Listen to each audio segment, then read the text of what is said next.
bluff-type coastlines, or any coastline that's got relief, you step up onto the ground, up onto higher ground. So we're talking about at least 5 feet.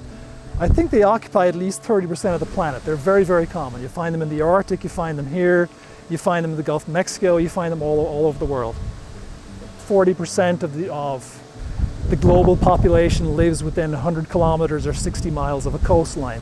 If bluffs are not stable, then their only other status is eroding. So it affects a lot of coastal stakeholders or coastal property owners. And then if you think of all the parks that are located on coastlines, whether they're national parks or state parks, that's property that was acquired and it's got to be preserved as a resource for future generations. So the state and federal, various agencies and government entities are concerned with preserving or minimizing the erosion losses. Today we're in northwest Pennsylvania on the shore of Lake Erie on a very high relief coastline. Canada's about 20 to 40 miles to 60 miles in that direction. So that's our geographic location. We've got about 73 kilometers of bluff shoreline. It impacts people are directly connected to those bluffs, whether they're in downtown Erie, out on the East County where there's a lot of agriculture, and some of the more developed municipalities on the west side here. Historically, this is a very erosional coast, and these highest elevation parts, like here at Lake Erie Community Park, or further east towards northeast Pennsylvania, they have very high erosion rates. So over time, they erode back about maybe 0.5 meter or 1.5 feet per year long-term average. Waves chewing at the bottom, runoff, groundwater help. These things just continuously succumb to the pull of gravity and stuff just keeps falling off, trees, sediments, and so on. And if we can understand how the erosion works here, we can apply that to other locations along our coast. We've modeled this with statistics and done a lot of field measurements, and we know the natural processes that drive erosion on our coastline are wave attack on the bottom, so the number of hours a year, for example, a wave chews away at the toe of the bluff. So that's one factor. Lake levels are important. If lake levels are higher, it means we've got a smaller, narrower, thinner beach, or an absent beach. The waves do more damage. Ice tends to give us a benefit because it locks the shoreline and the bluffs frozen for a couple of weeks to months per year. That's a good thing.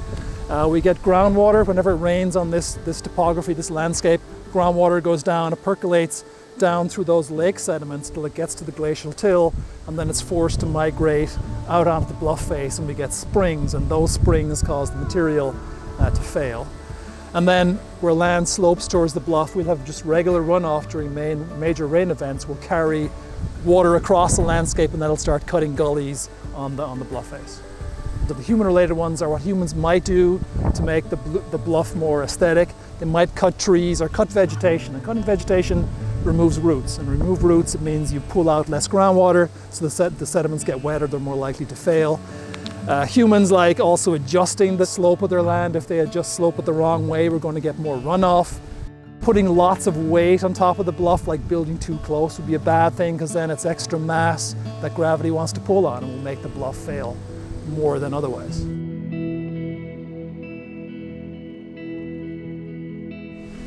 We developed a Bayesian statistical model with some statisticians, and basically that allowed us to figure out the most important controls in our county on bluff retreat. So for example, if we turn down wave energy hitting the toe of these bluffs, that slows down. The erosion rate is much slower at those sites. If we go to sites where there's more bedrock, maybe it's 20 feet tall, erosion rates on those stretches of coast are lower.